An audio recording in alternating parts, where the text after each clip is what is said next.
జాతీయ కాంగ్రెస్ పార్టీలో రాజీవ్ గాంధీకి, మాజీ ప్రధానికి అత్యంత సన్నిహితుడైన స్నేహితుడు, సీనియర్ కాంగ్రెస్ నాయకుడు శ్యామ్ పెట్రోడా అన్నాడు.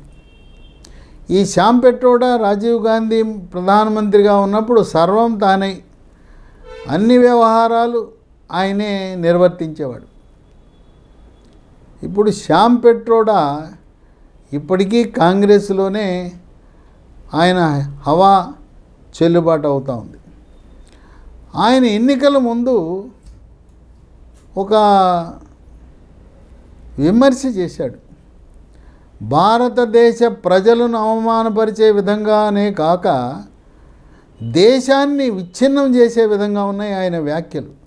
వ్యంగ్యమైన వ్యాఖ్యలు, అవమానకరమైన వ్యాఖ్యలు, అసభ్యకరమైన వ్యాఖ్యలు, భారత జాతిని, హిందూ జాతిని, మన దేశ ప్రజలను అగౌరవపరిచే విధంగా ఆయన వ్యాఖ్యలు చేశాడు. మదమెక్కి, కొవ్వెక్కి మన భారతీయులను అవమానపరిచాడు శ్యామ్ పెట్రోడా. ఏమన్నాడు? భారతదేశాన్ని 4 ముక్కలుగా విభజించాడు. తూర్పు భారతదేశంలో ఉండే ప్రజలు వాళ్ళ ముఖం చూస్తే చైనా వాళ్ళ ఉంటారని, దక్షిణ భారతదేశంలో ఉండే వాళ్ళు వాళ్ళ ముఖం చూస్తే ఆఫ్రికా వాళ్ళ ఉంటారని. ఆఫ్రికా అంటే మనం దక్షిణ భారతదేశం వాళ్ళు నల్లగా ఉంటారని, అంటే మనం నల్లగా ఉంటామని అవమానిస్తూ మాట్లాడాడు. ఇక ఉత్తర భారతదేశం వాళ్ళు తెల్లగా ఉంటారు కనుక వాళ్ళు బ్రిటన్తో పోల్చాడు, బ్రిటిష్ వాళ్ళలాగా ఉంటారంట. ఇక పశ్చిమ భారతంలో ఉండేవాళ్ళు వాళ్ళు షేకుల్లా, అరబ్బులా ఉంటారని వర్ణించాడు. ఇలా భారతీయులను విదేశీయులతో మన వర్ణాన్ని బట్టి అవమానపరిచాడు శ్యామ్ పెట్రోడా. ఇది రాజకీయ పార్టీలు ఆగ్రహావేశాలకు గురైనాయి.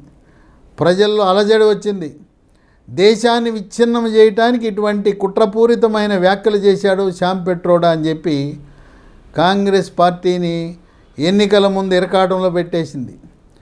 అడుగడుగున పాత్రికేయులు, ప్రజలు, నాయకులందరూ ప్రశ్నించడం ప్రారంభించారు.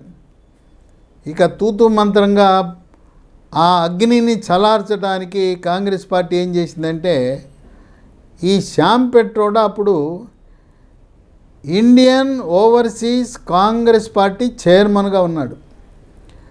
మేము ఆయన్ని ఇండియన్ ఓవర్సీస్ కాంగ్రెస్ చైర్మన్గా ఆయన సస్పెండ్ చేస్తున్నాం. ఆయన చేసిన వ్యాఖ్యలు బాధాకరం, మేము కూడా మద్దతు ఇవ్వటం లేదు. ఆయన ఆ వ్యాఖ్యలు ఉపసంహరించుకునే విధంగా మేము చర్యలు తీసుకుంటాం. శ్యామ్ పెట్రోడా నోరు జారాడని చెప్పి కాంగ్రెస్ పార్టీ ఏదో ప్యాచ్ వర్క్, ఏదో రకంగా దేశ ప్రజలను చల్లార్చాలని ఒక ప్రయత్నం చేసింది. సరే, అక్కడితో సమసిపోయింది. మళ్ళీ కొన్ని నెలలకి ఎన్నికలు అవగానే మళ్ళీ శ్యామ్ పెట్రోడాని మళ్ళీ అదే పదవిలో పెట్టారు.